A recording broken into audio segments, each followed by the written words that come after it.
Ram Prasad exclusive.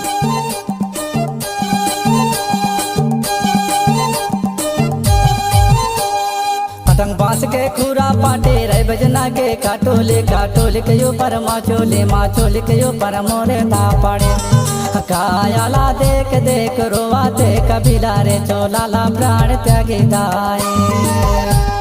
पतंग बांस के खूरा पाटे रे बजना के काटोले काटोले के यो पर माचोले के यो पर मोरे दा पड़े कायाला देख देख रोवाते कबीला रे चोलाला प्राण त्यागी चोलाला प्राण त्यागी दाए रे चोलाला प्राण त्यागी दाए।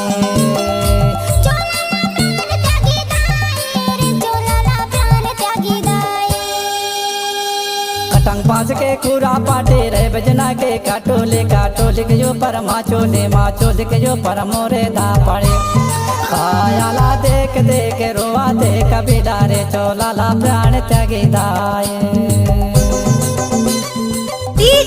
राम प्रसाद एक्सक्लूसिव।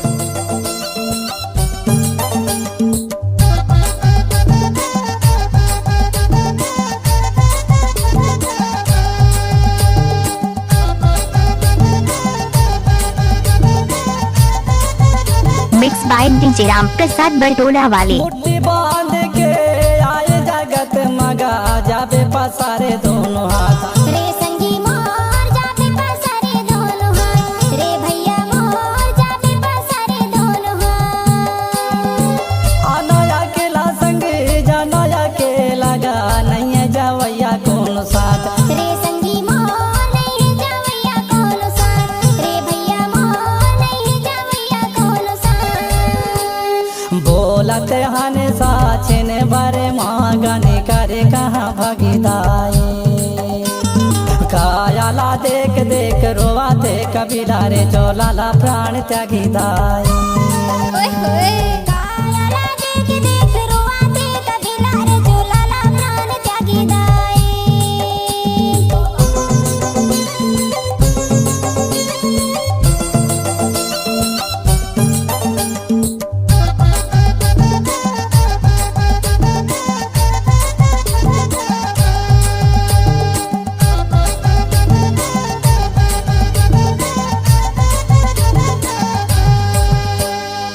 पेटे पकड़ के माता रोवाते गा बाहें पकड़े भाई तोर रे संगी मोर बाहें पकड़े भाई तोर रे दीदी मोर बाहें पकड़े भाई तोर।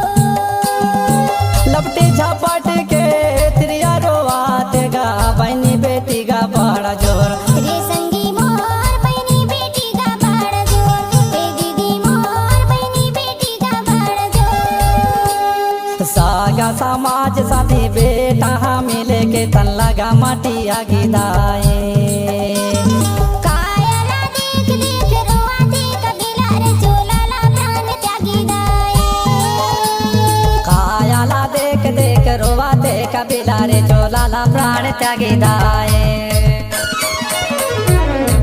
सुखमा खुशी दुखमा निराशा सुखमा खुशी दुखमा निराशा जब तक है सांसा तब तक है आशा जिंदगी माँ हाय नहीं है ठिकाना जिंदगी माँ हाय नहीं है ठिकाना जिंदगी माँ संगे रे।